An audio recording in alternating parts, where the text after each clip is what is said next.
Okay, so last slideshow we were really looking at the New England colonies. We're going to continue on with them kind of as a grouping overall, and then we're going to get into some of the other English colonies as well here. So, when we're looking at the New England colonies, this is going to be like Massachusetts, Rhode Island, Connecticut, Plymouth, things like that. When we're looking at these, it's a bit different than like the Virginian and Maryland colonies or the Chesapeake colonies. The Chesapeake colonies were more about like profit, and therefore it was a lot of young men in their population. Whereas when we look at the New Englanders, a lot of their establishment had been due to their Puritan faith. And so we get a lot more families in this area. We are going to see immigration really slows to the New England area after about 1642, but we're going to see that numbers are still going to grow in the New England area, mostly through childbearing. Frequently, women would have like 7 to 8 children, whereas like in the Chesapeake region, they're more likely to only have like 2 to 3 children. We also see that in the New England area, there's not as much disease as we get in like the Chesapeake region. And so this is going to affect their communities. For instance, like women, looking at women, they were very much just like in the Chesapeake region, legally and economically dependent on the men and their families, but there's a lot less widowhood because there's less disease.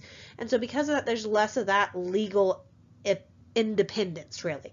That being said, women were still extremely important to the New England area because of their economic contributions that were central to their family success. They would be the ones that were raising the children. They would cook, sew, garden, clean, and then a lot of times they would engage in like other extra household production and thus trade with other families. And it'd be like, oh, I have an extra chicken, so I have an extra few eggs, and I'll trade them and barter them with you for, butter, and et cetera, et cetera. This was actually really a part of New England society overall. People in general tended to help each other out for future favors. And part of this is because New England is going to be clustered into communities of like 50 to 100 families, whereas like the Chesapeake region was more about like separate plantations. So like, for instance, the Massachusetts government actually encouraged town formation and gave land to groups that were settling together. And then the land would be split in these groups amongst the families, depending on like which family had more children, which family had more need, and then also just status within society. And they may even like save land and put it aside for future children as well. With these kinds of town formations, we're also going to see like we see this town map here, that you get like a center of town where you'll have a meeting house that a lot of times would serve religious and secular purposes. This town map has a separate town hall from the church, but a lot of times these would actually be the same building. They'd also establish in these towns things like local taxes that would be for things like mending fences in the community. Towns also with families, like about 50 families or more, generally tried to establish a school. It was really important that their children learned how to read. Really quick, think to yourself, why is it so important that the children must learn how to read in New England? Because they had to learn how to read the Bible. So if you said something about religion, there you go. Also, we have to look at politics in the New England area. Generally, the way it was set up is that they would have like 5 or 7 different trusted neighbors would serve as selectmen. Each town also generally would elect a couple of men that might represent their town in a colonial legislature. We also have to look at New England's economy. They really can't make money like Virginia because the soil of New England is a lot more rocky. So they have a modest prosperity at most. Remember, their reasonings for coming to the Americas is more about religion and escaping persecution and everything there. The thing is, with a modest prosperity, they're not going to be able to hire indentured servants or be able to buy slaves, really, on their farm. So really, having those 7 or 8 children, there was a second purpose to that, and that was you put those children to work early on. This also means, though, with a rockier soil, that they're going to end up diversifying their economy a bit more. And so actually this means they have a less vulnerable economy than like Virginia, because Virginia, remember, is really based off of tobacco. Really quick, I want you to think about this and answer this question on your journal. Compare these colonists to people today. Really, I should say, what is similar or who is similar to these colonists, and how are they different from these colonists? Feel free, if you want to jump back to like Virginia colonies, or if you want to wait and talk more about some of the other colonies, as long as it's from something today or last time.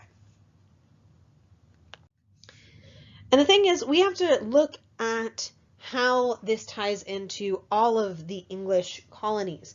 The thing is, everyone is a lot more intertwined with everyone else over in the Americas, partly because it's a lot easier, to go from New England to the Chesapeake region than it is all the way back to England. Keep in mind, New England is over in the Americas. So the thing is, I don't go into a lot of detail about the English in the West Indies, but they are going to be tied into the other English colonies that eventually make up America. The English in the West Indies, in about the 1640s, they really started establishing sugar plantations. Now, a Caribbean sugar plantation was worth like 4 times as much as a prosperous Chesapeake plantation that was raising tobacco. You could make so much money off of a sugar plantation that these individuals that would set up the sugar plantations would start like deforesting entire islands in the Caribbean and plant only sugar. And they'd stop planting other things like food crops or raising livestock. What this does, though, is it creates a demand to get those products from elsewhere. And who is going to basically form these different provisions? Well, the New England economy, generally, they were the ones that, would provide lumber and a lot of times crops to feed the English West Indies. The thing is, the other thing about the English West Indies is at first they would use indentured servants. That's what the English were used to using. However, indentured servants would die in really great numbers. If you've ever gone to England in the summer, and I lived in England for a year, the thing is, if you walk around, a lot of times if it gets to be like in the 80s, they start having all these public service announcements that, oh, make sure you're drinking water and everything. It's a really moderate climate over in England, generally speaking. And so when they came to the Caribbean, it's not quite so moderate in its heat. And so a lot of indentured servants would die. So as an unthinking decision, we see in the English West Indies, they start switching over and supplementing their laborers with African slaves. This wasn't some sort of like, oh, we shall set up slavery and it shall be a racial institution that will last for centuries. It was really unthinking in this way. The whole thing is that African laborers were better suited to agricultural work in the tropical climate. But this has an enormous impact on English colonial life, first in the islands and then on the mainland. The thing is, I'm not going to go into all the details about how bad slavery is, and just by saying it's bad is like the biggest understatement ever. I am going to talk about it later, but it is extremely terrible.